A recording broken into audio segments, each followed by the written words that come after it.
Pertempuran Medan Area adalah perlawanan rakyat terhadap Sekutu dan Netherlands in the Civil Administration atau NICA yang terjadi di Medan, Sumatera Utara pada 1945. Pertempuran ini berawal ketika Sekutu mendarat di kota Medan pada 9 Oktober 1945 di bawah pimpinan Brigadir Jenderal Ted Kelly. Kedatangan tentara Sekutu tersebut bertujuan mengambil alih pemerintahan. Hal itu memicu munculnya perlawanan rakyat di kota Medan. Rakyat dan para pejuang di Sumatera Utara, khususnya Medan, tidak tinggal diam. Melihat hal tersebut, maka terjadilah konflik bersenjata yang kemudian dikenal sebagai Pertempuran Medan Area. Pertempuran ini tidak lama setelah hari kemerdekaan Indonesia. Rakyat Medan baru mendengar kabar proklamasi kemerdekaan Indonesia 10 hari setelah teks tersebut dibacakan.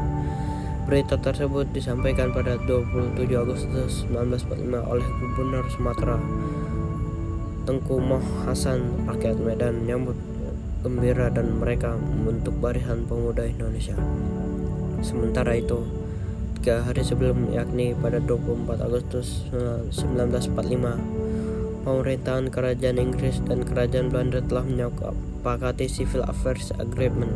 Dalam persetujuan ini disebutkan bahwa Panglima Tentara Pendudukan Inggris di Indonesia akan memegang kekuasaan atas nama pemerintahan Belanda. Kemudian tentara Inggris yang dimancing Indonesia dipimpin Brigjen Ted Kelly mendarat di Medan pada 9 Oktober 1945 dan melaksanakan Civil Affairs Agreement. Pada awalnya pemerintahan Indonesia di Sumatera Utara menerima baik kedatangan pasukan Inggris yang berkaitan dengan tugasnya membebaskan tawanan perang Belanda.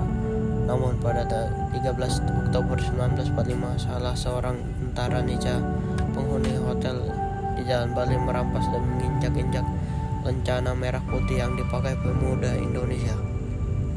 Dari sanalah peristiwa pertempuran ini dimulai. Para pemuda menyerang gedung pemerintahan yang dikuasai Sekutu.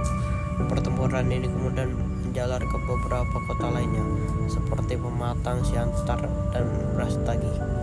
Banyaknya insiden yang terjadi membuat Sekutu pada 18 Oktober 1945 mengultimatum rakyat agar menyerahkan senjata kepada Sekutu. Pertempuran Medan Area terjadi di kota Medan. Pada peta yang ditampilkan, Medan Area berbatasan dengan Medan Denai, Medan Kota, Medan Maimun, Medan Perjuangan, dan Medan Tambun.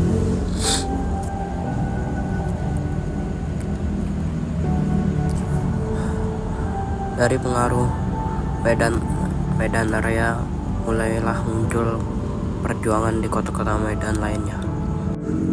Tokoh-tokoh para perjuangan Medan Area antara lain adalah Ahmad Tahir,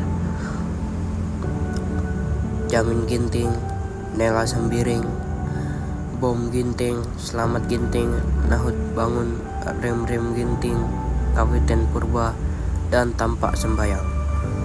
Mereka semua adalah anggota BKR dan para komandan anggota BKR. Mengapa pertempuran Medan Area terjadi? Pertempuran Medan Area disebabkan oleh adanya insiden tanggal 13 Oktober 1945. Tentara NICA melakukan tindakan provokatif dengan merampas dan menginjak-injak lencana putih yang digunakan pemuda Indonesia. Peristiwa yang terjadi di Jalan Bali ini menyebabkan terjadi perkelahian antara kedua belah pihak. Bagaimana kronologis pertempuran Medan Area terjadi? Pertempuran Medan Area terjadi pada Oktober 1945 dipicu oleh kedatangan Sekutu yang membawa pasukan Belanda atau NICA untuk merebut kembali kekuasaan.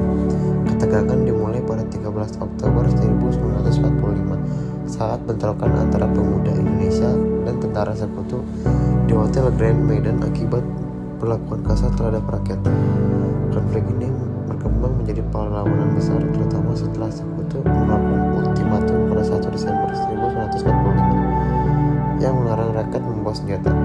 Rakyat Medan bersama pasukan perjuangan melawan Sekutu hingga pertempuran berlangsung sengit, mencerminkan semangat mempertahankan kemerdekaan kemerdekaan. Akhir pertempuran Medan Area berakhir tepatnya pada 15 Februari 1947 pukul 24.00 setelah diperintahkan oleh Komite Teknik Gencatan Senjata untuk penghentian kontak senjata.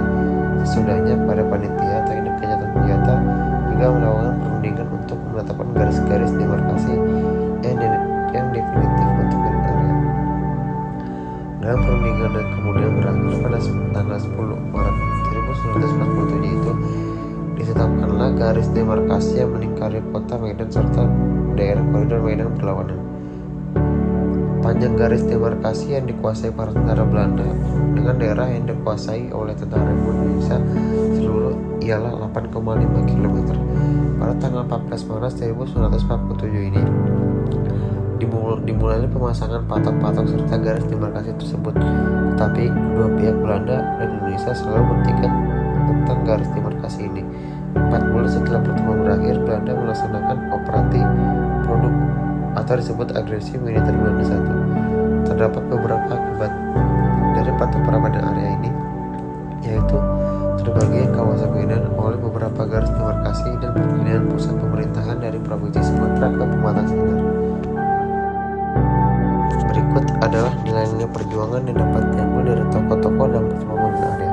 1. Patriotisme. Para tokoh menunjukkan cinta yang mendalam terhadap tanah air dengan mempertahankan kemerdekaan meskipun menghadapi ancaman dari sekutu dari Belanda.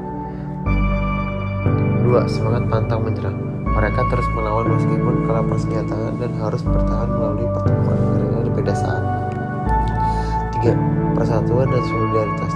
Tokoh-tokoh perjuangan mampu mempersatukan berbagai elemen masyarakat termasuk pemuda, ulama, dan pejuang untuk melawan penjajahan. 4. Keberanian dan pengorbanan. Mereka rela mengorbankan jiwa dan raga demi mempertahankan kemerdekaan dan martabat bangsa. 5. Kemandirian dan kreativitas. Pejuang Medan Area menunjukkan kemandirian dengan memanfaatkan sumber daya lokal dan strategis gerilya untuk melawan musuh yang lebih kuat. Nilai-nilai ini menjadi inspirasi bagi generasi selanjutnya dalam menjaga